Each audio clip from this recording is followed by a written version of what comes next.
3,000! History with an exclamation point! Anthony for three. Bang! That one goes down, and the game is tied. The Yankees are champions of baseball.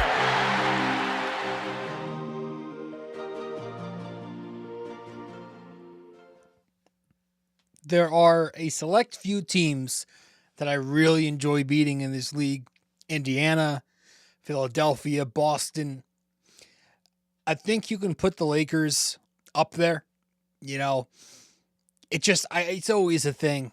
You know, it's just always, especially when they're on national TV and it's I don't know, Reggie friggin' Miller doing the game and cheerleading from the scorer's table. My gosh. And they got to show that graphic. You know, hey, did you know that stars score a lot of points at the Garden every time? To beat the Lakers on national TV like that and to rain on Reggie's little parade, it was just awesome. And this was one of my favorite wins in a long time. The Knicks beat the Lakers 112-100 last night at the Garden. Just felt good to beat that team. I don't like that team. I don't like that city. You know, as a Yankees fan, as a Knicks fan, just always beat LA. It's always nice to do that. And it's always nice to beat LeBron, you know. Man, the Knicks won this game.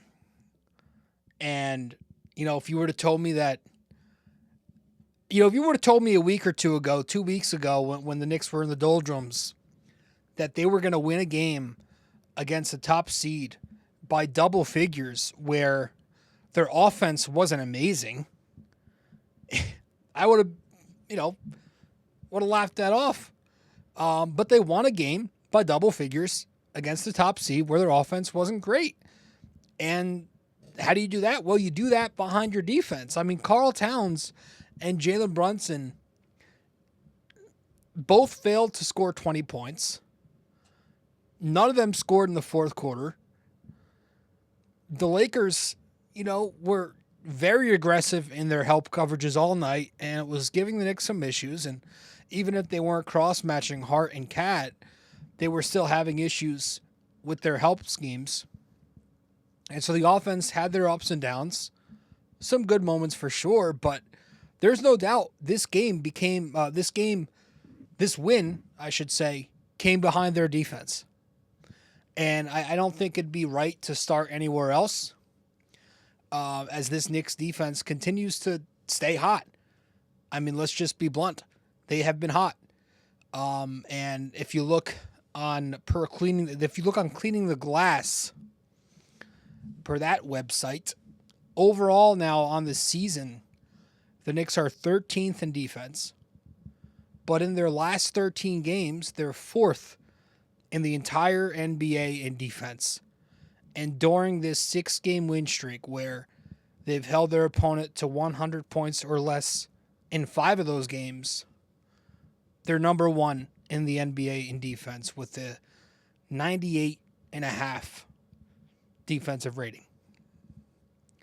And that was super impressive last night because, again, the Lakers, I believe, have a top 7 offense at worst. So how are they able to do all this? Well, they're just getting better from a lot of other guys, including the head coach.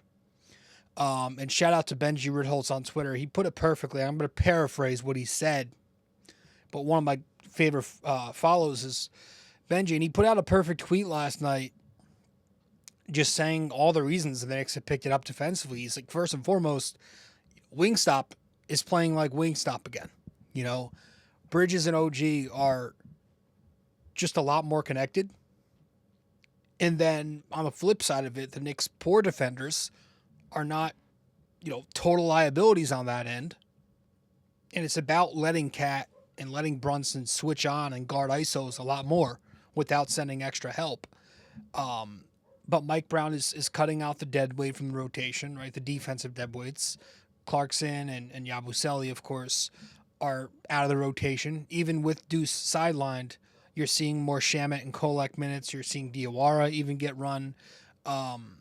They've been elite on the glass. I mean, Mitch, Cat, Hart, even OG last night, you know, and yes, are the Knicks, you know, fortunate to some poor shooting luck and leaving some decent shooters open on the corners. That's going to happen. That's a part of it. But they just seem a lot more connected overall on their ISOs, on their switches, their backside rotations, hedges and recovers. It just seems a lot more fluid right now. And there are a few possessions.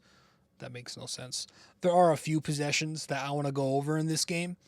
But one of my favorite ones from early on, it was one of my favorite switches of the game. Middle of the first quarter, it's a Smart Luka empty pick and roll. Mikhail and OG switch it. Mikhail intercepts Smart's entry to Luka off the roll. The Knicks get 3 the other way. I think it's an OG wing 3. But I just like that because that should always be a seamless switch. When your two wing stop guys are in action together, that should always be a seamless switch. It should never be a question. There shouldn't be a late switch, a blitz, anything but a quick switch right away. That's not always been the case, I feel like. So it was good to see that last night. There was a really nice tag later in the first quarter. It was a couple minutes after this. It's a Luka Hayes pick and roll. OG and Mitch blitz the ball, so they leave the roll open. But Shamet rotates over his weak side low man to tag Hayes to get the stop at the basket. He's able to rotate off the corner because I think it was Vanderbilt, who's not a good shooter. Another one of my favorite rotations came in the middle of the second quarter. Mitch switches onto Luka at the top of the key. Hart sends help to him one pass away from the wing. You didn't love that. You kind of want just let Mitch switch on. He's capable. But what you liked after that is even after the help, as the Lakers were trying to put the Knicks in rotation, Brunson does a nice job rotating over from the corner to the wing to pick up Hart's man on the swing. Shamet does a nice job rotating up from the dunk spot to the corner to pick up Brunson's man, I think it was Rui, on the swing. Rui drives the closeout to beat Shamet, but Mitch, by this time, recovers back down off of Luka to block the shot at the basket. The Knicks get 2 the other way to tie the game. Awesome possession. Rotating on a string. Team defense, communication, everything was there. It was in sync. So overall, I just feel like they've done a much better job in pick and roll defense lately. And I think a big reason for that is also they've shaken up the coverages on that end. I think the Knicks are icing a lot more pick and roll. In fact, I do know we're going to show a chart in a minute. Shout out to Shaq's NBA, one of my favorite follows on Twitter. But the Knicks have been icing a lot more pick and roll, and that's been a key coverage to their defensive success of late. The season, again, it got to a low point, a couple weeks ago, and defensively it was really bad. And it was like, we're not going to turn this thing around unless we start establishing some sort of baseline. And right now there is none.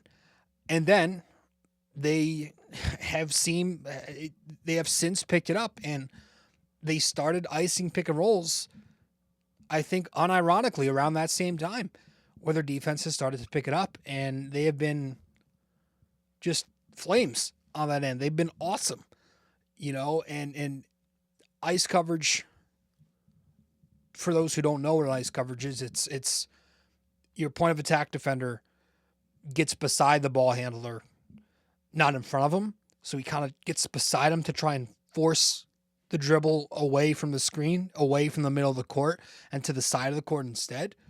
And at the same time, the screener's defender, and the Knicks have him in drop, is on the other side of the ball screen, the same side that the point of attack defender is icing the ball to.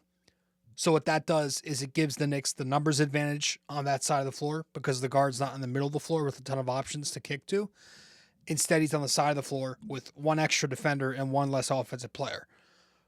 The Knicks doing that is working, and they've been doing that significantly more lately with a very high success rate. And again, another one of my favorite follows on Twitter, you should definitely go follow Shaq's NBA, posted a chart on his Twitter. And here's the chart on the screen here. If you're watching the YouTube version of the podcast, you can see it, how the Knicks ice coverages have been seeing a pretty big uptick of late. You could see here on the screen in their first, 37-ish games, very tame with icing, pick and roll. And then you'll look at the right side, the very right side of that chart, in their last 1, 2, 3, 4, 5, 6, 7, 8, 9 or so games, it's seen a big jump, right? They're icing, 5, 6, 7 times a game, as opposed to the 0 to 2 that they were for a large chunk of the season. So I think that's been a really pivotal key to this defense getting where it is now. You just saw you saw them ice those Lakers pick and rolls last night. Now in the first half of the game last night, they were playing some shaky defense. Those Luka pick and rolls, LeBron pick and rolls. There were some Spain action, Spain actions that were throwing them off. They bring a back screener in, and the Knicks get just confused. I thought Cat was having a tough time early on. I was hoping that maybe they would put OG on Ayton so that he could get the Luka switch off the pick and roll. They did go to that, but not in the first half. You had some dumb possessions. Mitch sending help to a LeBron post up with OG already there. That left Shamet as weak side tagger on a DeAndre Ayton back cut and one finish. Just stupid help. You don't need to commit there.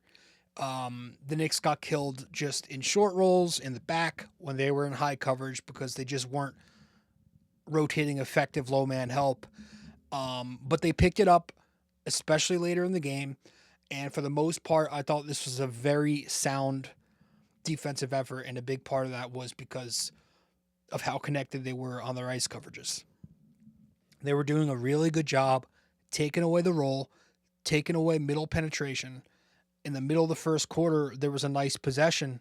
It's a Luka Ayton pick and roll. OG and Cat ice it to the side. It ends up being a late switch in the middle anyway. But I thought the Knicks did a nice job in the back. Cat held his own on Luka before he gets beat last second. When he does get beat, OG picks him up, blocks his shot at the basket. And then just throughout the third quarter, a lot of possessions where, it was Hart and Cat icing those Luka pick and rolls to force tough pass outs. And the Knicks were doing a really nice job off of that, just making sure the ball wouldn't go to an open spot on the floor. So I just wanted to point that out. Their defense was excellent. It continues to be excellent. And shout out to Mike Brown for being a lot more flexible in this game. As a whole on the season, I still like Mike Brown's flexibility remains my biggest concern. It's just the unwillingness to see more 5-out looks, or really just it doesn't even have to be 5-out, but the unwillingness to stray away from that first unit. And I know that the first unit has been good metrically during this win streak. If you just look at the numbers, and numbers wise, they played well last night, but I do think there are some context takeaways that we have to remember. First of all, a lot of that net rating from that starting unit during this win streak there's a decent portion of that coming in garbage time. But when we talk about what we dislike about this first unit, yes, there's the point of attack stuff, but we also talk about the main part of it is, at least for me, is when defenses cross match Cat and Hart. And it all comes down to, are they going to do it? So you look at during this win streak, Cat and Hart have not always been cross matched. You go back to the Brooklyn game, Cat for a good portion of that game had the big on him. And you go to last night, the entire night, I don't think you saw it once. The entire night, Cat had Ayton and whatever other Laker bigs were on the floor. So Brunson could get his switch. So Cat did have open pop space. And he did have the big to attack from the top. You saw in the second quarter, he attacks Ayton from the top, drives on him, finishes, should have been an and one. You also saw that the Knicks had a ton of space to get paint touches without a roaming big down low, right? Just if you go back and watch film, look at every single Mikal Bridges paint touch from last night. That does not happen if you're getting your usual cross match with the big roaming off Josh.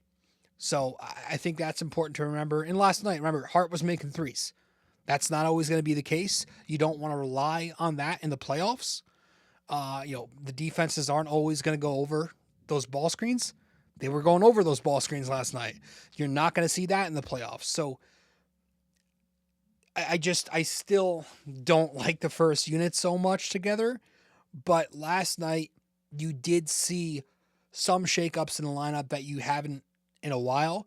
I liked seeing Mike Brown go to Shamet over Bridges in the final 2.5 minutes of the first half there. Mikal Bridges wasn't really clicking. Shamet was. So Shamet checks in and immediately knocks down a three. And then I think not long after that, he provides really good ball denial on a transition post-up. He's on Smart, just denying the ball. LeBron can't get up to him, has to force the ball to the weak side for a lot tougher of a shot.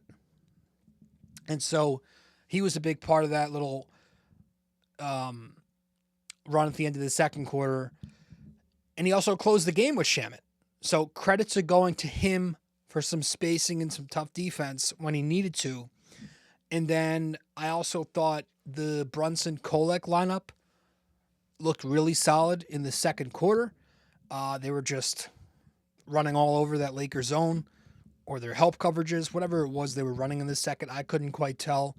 But Kolek looked very confident. I like that. When he misses a shot, didn't shy away from taking more. He kept taking those threes, even if he was missing.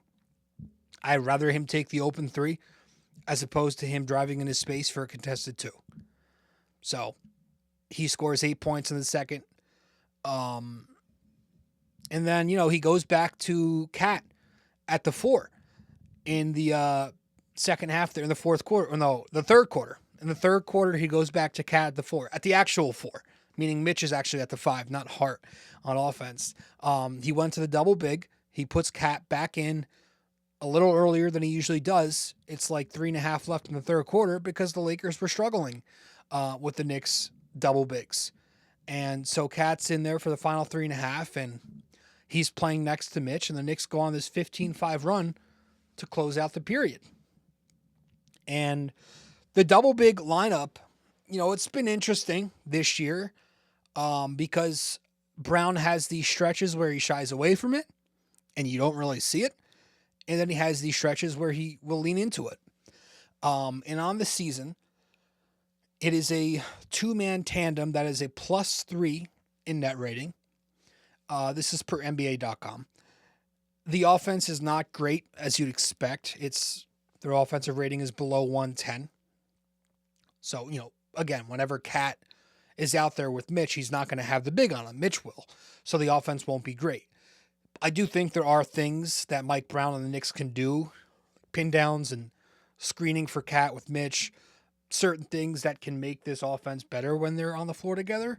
That's a convo for another day. But the defense is absolutely elite when they share the floor. Putting Cat at the 4, allows him to not have to play primary pick and roll every time on the defensive end. And when Cat and Mitch share the floor, the Knicks have a defensive rating a tick below 107. So very, very good. Last night, they were a +49 in net rating, 116 offensive rating last night on the floor together, and a 67 defensive rating together. The Lakers just continuing to struggle with the Knicks' physicality in those lineups, continuing to struggle scoring in the half court. The size on the glass was a problem. Early in the second quarter, there was that really good possession. They're playing double bigs. Josh Hart misses a floater middle of the lane. Mitch is down there. He tips the ball off the glass. Cat catches it, finishes, goes back up for 2 points. Just Knicks way too oversized there for Ayton and LeBron and Luka, who were down low. Just had no chance. So that was a lineup that Mike Brown leaned into last night, and I thought it worked very effectively. And I haven't even mentioned OG Anunoby's name, who is just friggin' fantastic in this game. And that's why I'm handing OG the game ball. 7 game balls now on the season for OG. 25 points, 8 rebounds, 3 assists, 3 steals. Shot 9 for 15 from the floor. He was 5 for 7 from 2, 4 for 8 from 3. He was 3 out of 4 at the foul line. He was a plus 21 across 34 minutes. Just excellent two-way play. It's slowly making a return. I still think he needs work in screen navigation. That's gotten worse this year, and we'll see where that leads. But I did think he applied some really good ball pressure in the third quarter. He had a big third quarter on both ends. And then he had some big offensive rebounds in the later half of that fourth quarter for the Knicks to get some extra possessions in there that led to that win. And the shot making is getting back on track every day now. He is now in his last 5 games, 15 for 29 on his threes. So 52%. So good for OG. Need him to get back on track. You need him to just, they don't need him to be amazing offensively, but they need to have that balance where he's good enough offensively and one of the top wing defenders in the NBA on the other end, and I think he's shown some real good developments offensively, attacking bigs, attacking smalls, which we never saw from him, when he first came over here. That's a nice little addition, especially when Brunson goes to the bench, that you can get those. But it's the defense that's kind of taken a slip this year, and it's nice to see him continue to thrive and help, and as low man helper from the weak side. I think that's all been great, but it's still some of the stuff when he's fighting over ball screens, which has never been his primary strength, but it's still been a strength of his. That's not been there this year. So that's the one thing you want to look at going forward. And then going to the second unit, I think this has to go to Shamet, right? I think Landry Shamet gets game ball from the second unit. 5 game balls now for him on the year. 23 points, 8 for 13 shooting, 2 for 3 on his twos, 6 for 10 on his threes, 26 minutes overall. Continues to just be excellent for this team. Like we talk, back when the Knicks had Dante DiVincenzo, I remember the whole narrative was like, well, this guy is, such great value for mid-level exception money. And, Shamet's kind of been called like a Walmart Dante, Timu Dante. He's making league minimum money. You want to talk about value to a contract. The Knicks got another one of those guys he's just been good. Really good off-ball movement, relocations and cuts to create space and counter help schemes. He's always involved in the Knicks wheel spacing where someone's on the corner, that guy relocates and another guy cuts weak side to strong corner, gets that catch and shoot 3. Just shot making's been a blessing this year. It's nice to see the shot making still there after the shoulder injury, which was a big concern. The defense has been strong at the point of attack. He's been very good in his screen navigation. So Landry Shamet gets his 5th game ball of the season, 23-point night. So an overall excellent win for the Knicks. One you can hope they build off as tomorrow night they go back out there to play the Wizards. So it should be 7 in a row, bearing disaster. But they will play Washington tomorrow night. Trae Young. So that'll be a fun one. So we'll see. But they do have Washington up next. And then they are in for a tough stretch. I think I have I got to pull it up on my phone here, but let's do that really briefly because I think there's a couple back-to-backs in there. There's some tough competition in there. So let me pull it up here on ESPN. Yeah, so their upcoming schedule, you got tomorrow, Washington, but then you've got Denver. You've got Denver, which is the second of that back-to-back. So it's a back-to-back set beginning tomorrow. So you got Washington, whatever. Denver on the second of a back-to-back. Then you got to fly to Detroit to play the number 1 seed Pistons. You know what happened last time. The Knicks will be looking for their revenge. That's in Detroit on Prime Video.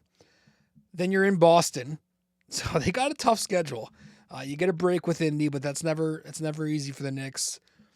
In Philly, home against Detroit, home against Houston. So, I mean, it's a good test. It's a good test. They haven't exactly played the toughest competition lately, but this was a nice win to hopefully build off, and we'll see. We'll see. But tomorrow they get one more free win, hopefully, before this gauntlet starts here the rest of February. So with that said, we're going to head to our break and then get back and wrap this episode up with our trivia. Stay with us. Quick break here, guys. Stay connected with BD4 on social media. Follow us on Instagram and X at BD4Pod, and find us on Facebook by searching BD4. Don't miss out. Join the conversation. Want more BD4? Subscribe to our YouTube channel and never miss an episode. Hit that like button, drop a comment, and share with your fellow fans. Don't forget to ring that bell so you're always the first to know when a new video drops. Love BD4 but don't have the time to sit down and watch? Don't forget to subscribe on Apple Podcasts and Spotify so you never miss an episode. And if you're enjoying the show, leave us a 5-star rating and a quick review. It helps us grow and keeps the conversation going. Okay, welcome back to the show. Welcome back to episode 987 of the or no, 988 of the podcast. I appreciate you all tuning in to BD4. Fun win, 112-100 for the Knicks over the Lakers last night at the Garden. And with that said, we are going to wrap this one up with our trivia question of the day. And in this episode, we have a true or false question for you. True or false? In each of the past 5 seasons entering this year, the Knicks and Lakers have played at least one overtime game. All right, so true or false? In each of the last 5 seasons entering this year, the Knicks and Lakers have played at least one overtime game. So let me know the answer wherever you can reach me. If you get the answer correct, I'll give you a shout out in front of all 2 of our listeners in the next show. I do appreciate anybody who does tune in all seriousness, and thank you. You know, it's been a fun 6-game win streak. I don't really know. I don't have an adjective right now in terms of the season overall. It's been a roller coaster. But yeah, it's been a fun win streak, and hopefully, we'll see where they are in a few weeks after this stretch comes up. I'm excited. I'm nervous, but we'll see. I do appreciate everybody tuning in, and I'll see you soon. Hey guys, thank you for listening to BD4. Be sure to follow us on social media, subscribe to us on YouTube, and give us a 5-star rating on Apple Podcasts. We'll see you next time.